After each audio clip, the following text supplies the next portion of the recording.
Hello and welcome to Queer Abby, a weekly chat show that is performed, recorded, and produced by yours truly.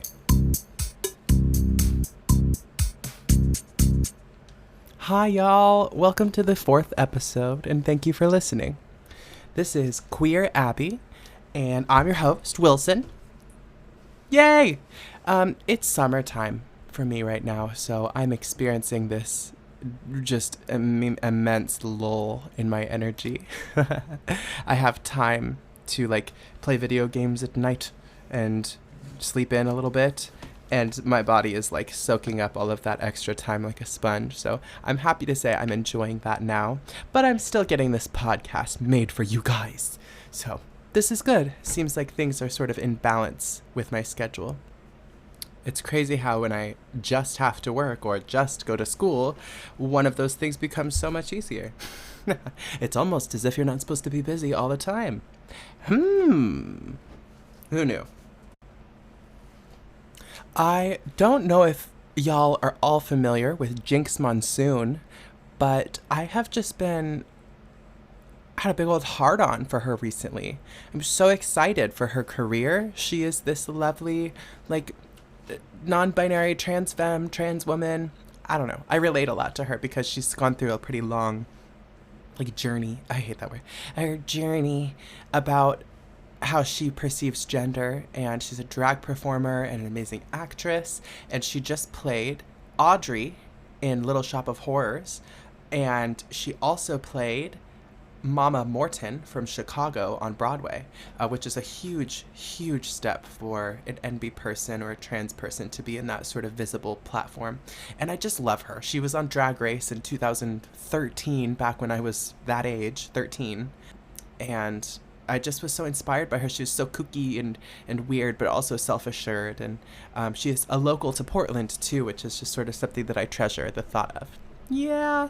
She had a Rolling Stone interview come out and a courting photo set, and she just looks so beautiful. She's fully in her femme reality, and she has all of this silk chiffon stuff that she's whipping around. She looks all witchy and stuff, and it just makes me very happy, and I see myself in her sometimes, so that's been super cool. Yeah. I also have a really cool mentor in my academic life that is a trans woman that does audio production, and she is one of my teachers, and that's something that I find really special. I've had a couple of brief conversations with her about what that means to me, but knowing that I'm not prevented from doing something because I am queer makes all of the difference. I mean, when you feel like you're not welcome somewhere, it's 10 times as hard to show up there, you know?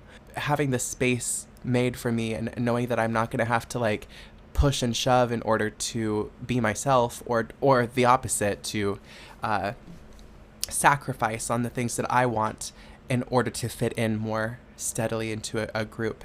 You would think that audio production is a male-dominated field, which it absolutely is, but this program is a unique little haven where there's actually a lot of women and other queer people that are women adjacent, all hanging out and learning about music production. So that's so special. Come on, trans people. Yeah, trans.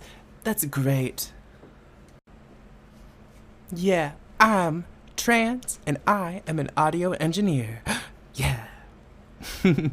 But on the real, I am excited to see what kind of opportunities present themselves to me in the future. The more I think about gaining this sort of technical skill set, the more I'm excited because there's so many applications for it. I can produce music for other people. I could edit someone's podcast if I felt like it, or produce it. I actually just reached out to a friend of mine that's a drag performer, and they have been having this burgeoning success. I'm really excited for them as well because in the local scene, they've just been performing at all of these really cool venues, and I had a thought. I reached out and I said, what if I made a mix for you? So that's something that I think I'm going to be working on and collaborating on in the future that I'm so excited about. I'm learning to actually reach out and and work together with other people, which is a very intimidating thing to learn how to do. But it's invaluable. I mean, collaborating with other artistic people is the point, isn't it? You know, at some point it's a little self-serving if all we ever aim to do is get better for ourselves, you know? The time to connect with people and to create stuff is there. If you make it. And that actually leads me into a sidebar really well, that you are welcome to hit me up at any one of my social links if you are interested in being a musical spotlight on an episode of Queer Abby. And of course, we always have our inboxes that are open. You can call us at 503-567-2053, or you can send us an email at queerabby@gmail.com. That's QUEERABBEY@gmail.com. There is also an anonymous Google Forms submission that you can access in the description below. It will be linked for you. So please, please, feel free to submit your fun stories, or I would be so happy to hear some cool new music from you. I'll put it on the pod. Did you know that I tried meth exactly one time? For fun, you know? I knew what I was doing. It was free. It was from, I guess, someone you could call a friend. And, yeah, I didn't like it. That brings us nicely to our advice segment for the week.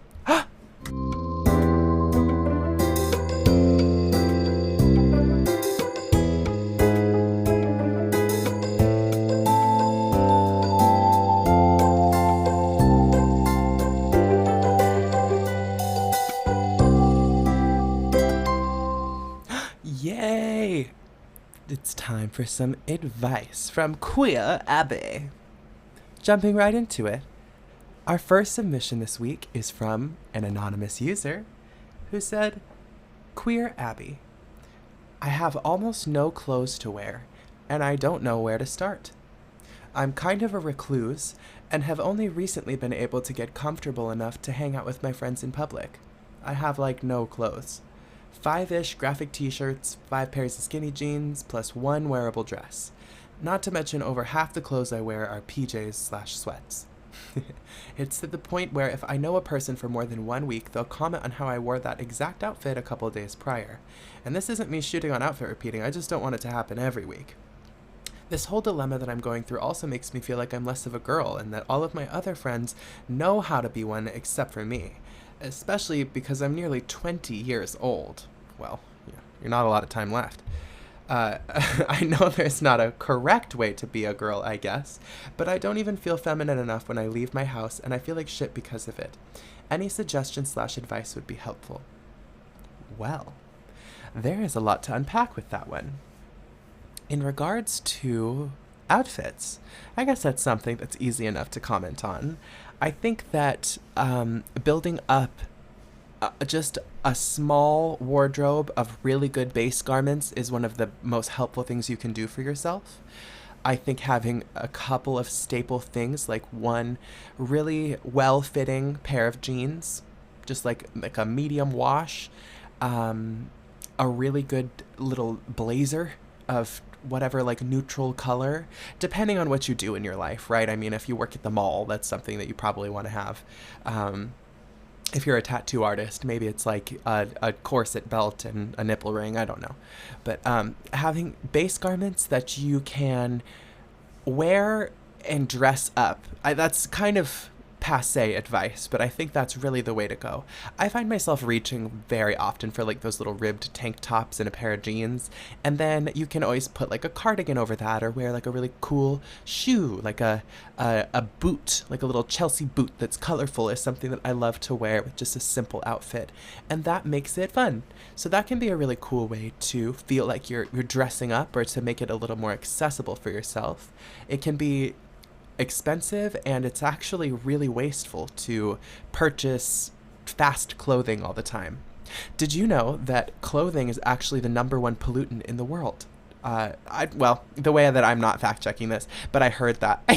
We read a book called Garbology, in high school. It was part of our curriculum. And I was astounded to learn that, yeah, landfills are filled up with a lot of clothing because when things go out of style or they just have a hole in them, we don't have the skills to repair that clothing or the wherewithal to recycle it, etc. So they end up in a landfill.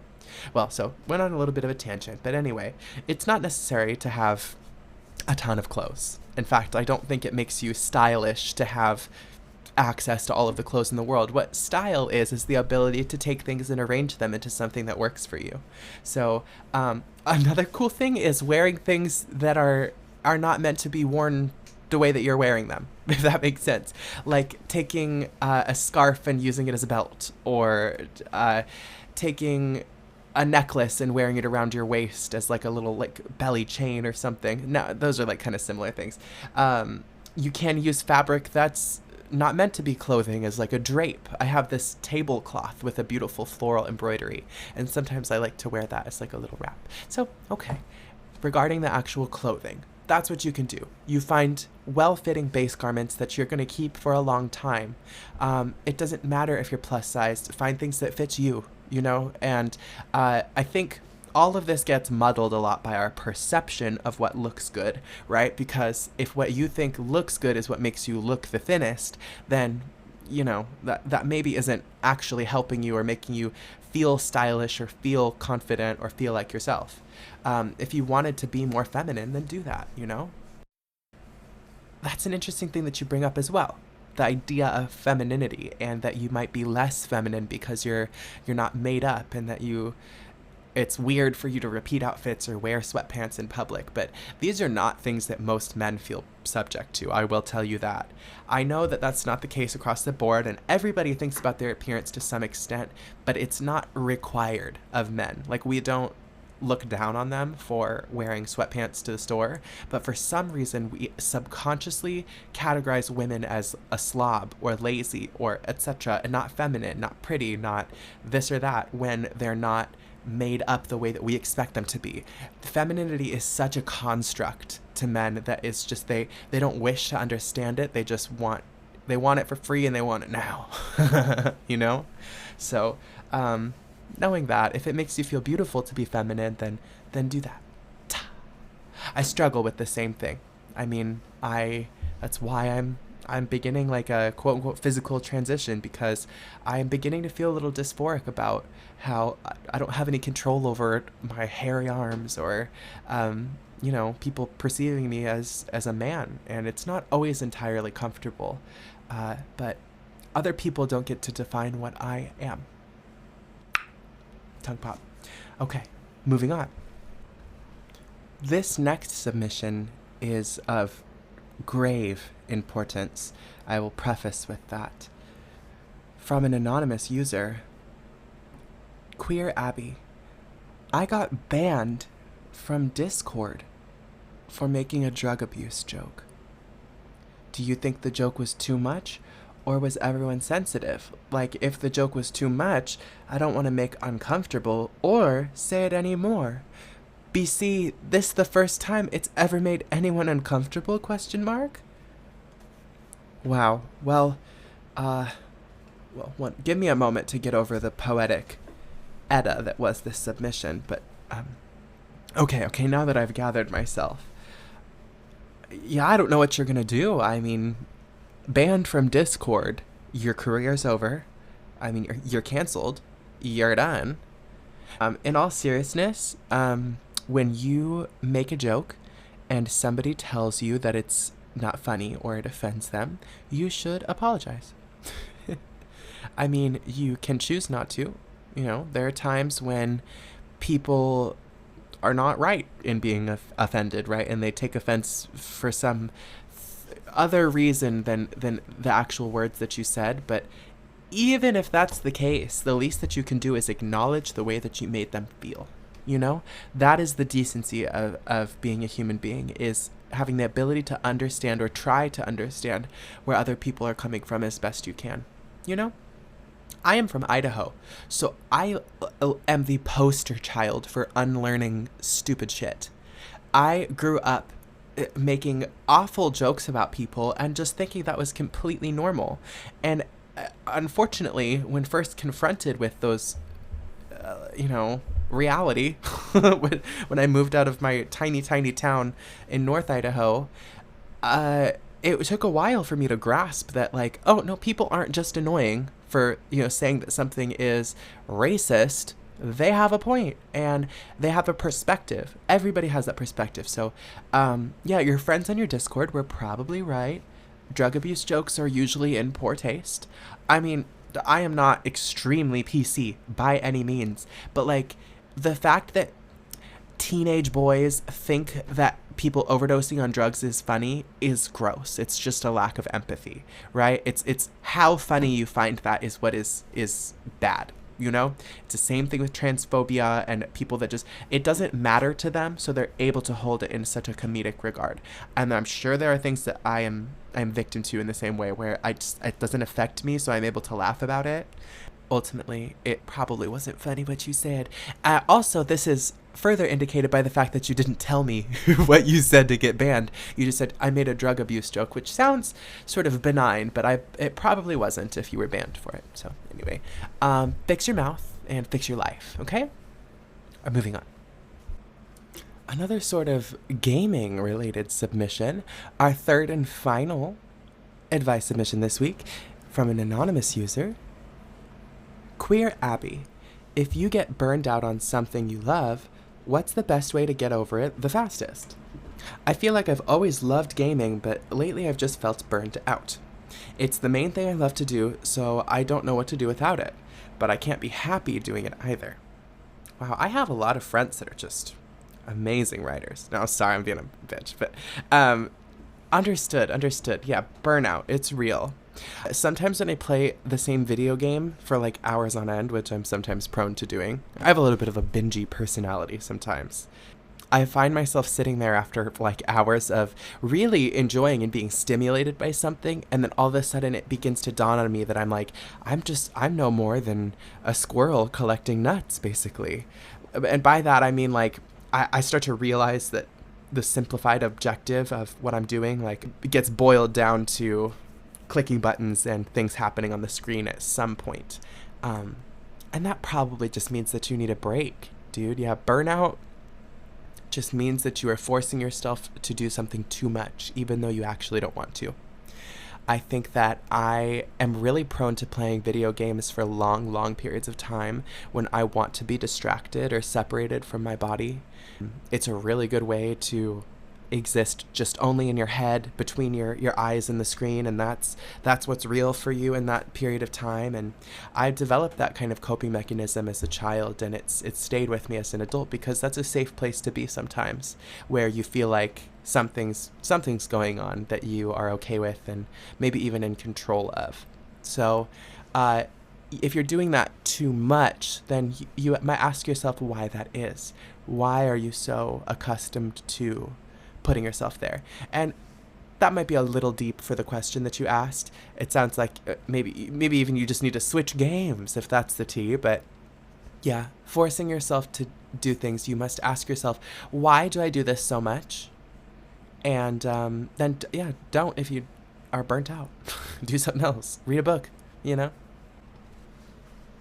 And speaking of reading a book, or read a book, that's the best drag name I have ever personally thought of in my life.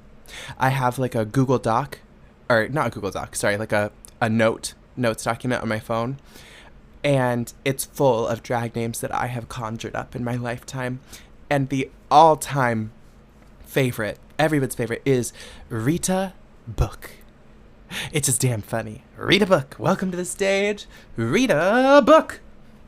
Some honorary mentions are Kelly Green, Heather Gray, and Rosy Cheeks. Yeah, very good.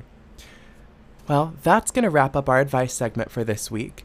If you'd like to be featured on next week's advice segment, go ahead and submit your story to our voicemail, email, or our anonymous inbox, which is linked in the description of this episode.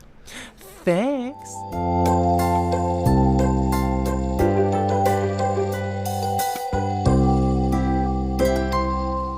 Y'all, those were some good ones this week. I am particularly tickled about the the burnout question. It's like, you maybe could have answered that one for yourself. Like, you typed that out and you didn't just think to yourself, oh, I need to fucking stop playing video games for 5 minutes. No, sorry. Whoever wrote that, much love to you. But yeah, the answer is there for you if you want to see it. But that's how life is, isn't it? We all have the answers to our own questions. We just don't like to actually know them, you know? That's what therapy is for. It's that untangling of your really intense delusions about yourself. Our ego is that. I guess it's what that word means. Is our perception of ourself and how it's warped from what maybe is quote unquote reality, or all of the different ways that other people see us. Yeah. I think that's part of my mental illness, is I think so much about how other people perceive me. It's impossible to get away from. Almost obsessive at times, and it's hard. And it's funny how we never actually will have that perspective. We can only see ourselves from our own viewpoint. And God damn it, all of these Oregon white boys with their shroom addictions. I love shrooms. I think they are beautiful. I think that mycelium in general are super interesting. But my God, is it annoying to me that people equate doing drugs with obtaining emotional intelligence. Like, girl, no substance is going to teach you to regulate your emotions or give you a ego death. Yes, shrooms affect your brain in a way that helps you process your emotions. That is absolutely true, but it is you doing that. And I think completely conflating that takes away the value of just introspection in general, you know? It's not all about taking a psychoactive substance. Part of it is being honest with yourself and letting the floodgates open and releasing the judgment that you have over yourself, because that's it. I mean, we don't want to know the hard things about ourselves, so we keep them locked away. We subvert them into something else or choose to not acknowledge them at all. So stop it. Nook hips. I am so excited to introduce to you the musical spotlight for this week. The featured artist is going to be a lovely pal of mine named March Steiger, who is a phenomenal vocalist. They specialize in classical singing. They're a really, really awesome coloratura soprano. And he makes really cool music as well. March has performed some iconic roles, such as the Queen of the Night in Mozart's The Magic Flute, and we also lived together for the past, not quite a year, but almost a year, which was a really cool and enriching experience to be around them. So they have this really awesome album that is available on Bandcamp. It's called Letters Home. March, as I understand, is from Maine, and they've traveled around a lot in their young life, going to school. I think they were attending grad school over here. And this album feels really intimate. It's a lot of guitar picking and close, hot vocals that are just beautiful. March is an amazing singer. So I picked the song that I resonated with the most off of this album. It is called Freddie the Paperboy. It's just sort of just a little whimsical title, but the lyrics are really sweet. So I would encourage you to go and check out this entire album on their Bandcamp, which I can put in the link down below. But today I will be featuring a snippet of the song Freddie the Paperboy from the album Letters Home by March. In quiet moments, I read on my balcony as Freddie the Paperboy bikes down the lane to see me. Freddie the Paperboy, you've made a such a fool out of me. Freddie the Paperboy, who would you like to be? Yesterday's news can't hide the blue I've been seeing. Ugh. Gosh, their vocal harmonies, which they're singing all of them on there, they're so tight, it's really, really satisfying to listen to. So please go and check out that album, Letters Home, on their Bandcamp. Their artist name on there is March. If you made music, what kind of music would you make? You know? I ask myself this question a lot. I have now started dabbling in songwriting, and it's kind of hard to like commit to the idea of making a genre of music. It somehow feels like a super stupid thing to do, but it's really not. Like, I think it's actually very beneficial to give yourself a framework and go, okay, I'm going to make a blues, or I'm going to make for my friends who understand music theory a little bit, like, I am going to make a bossa nova sounding type song, because that gives you a place to go, to head towards. And if you end up aberrating from that, that is fine, but it can be a little bit more, I don't know, fruitful than trying to reinvent the wheel, is kind of what that is. Yeah. I love that March stuck with this really simple, intimate texture, but the harmonic quality is very interesting, and there's all of these very melancholic chord changes. Yeah. I would love to challenge myself to write some more songs that are just guitar and voice, actually, because that's a lovely texture. There's a reason that it's so popular. It's because it works really well. The guitar and all of the stringed instruments have a timbral quality that matches the human voice really nicely. They can actually compete with each other pretty easily for that reason, but the string can kind of sing in a way that a lot of other percussive and other instruments, they don't quite do the same thing. I think it's really beautiful. I love how expressive people are able to be when playing the fiddle or the guitar, and just like the variety of different styles of playing there are. If you're familiar with like flamenco music, if you're not, you should go look it up. But I love another kind of simple and intimate texture that just works so well are castanets and guitar, like that classical Spanish guitar. In that flamenco type music that people dance along to it has that stark and like very edgy harmonic quality, and it's just like really fast strumming, and then the castanets are doing these syncopated little rhythms around the guitar, and it's an awesome sound. When you think of like Spanish dancing and bowl, oh god, what's the word I'm looking for? The people. You know what I mean. That's what comes to mind. Oh my god, a matador. A matador is what I'm trying to remember. I do not do any research for these podcasts. This is a time where it's pretty easy to see. This is my conjecture. I'm just having a good old gay time and telling you my gay little thoughts about things.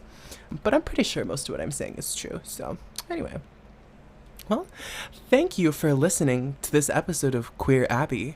This is going to be your obligatory tagline here to remind you to submit your stories if you'd like to be featured on the podcast, or your music if you'd like to be featured as our musical spotlight on one of the upcoming episodes. You can contact us, leave a voicemail at 503-567-2053, or send us an email at queerabby@gmail.com. That's QUEERABBEY@gmail.com. You can also submit your stories anonymously to us through the link in the description of the episode. That Google Forms submission link, you don't need to put any information in. You can just go ahead and submit your story, and it submits it to me through Google Forms. Yay! Bye! Thank you for tuning in.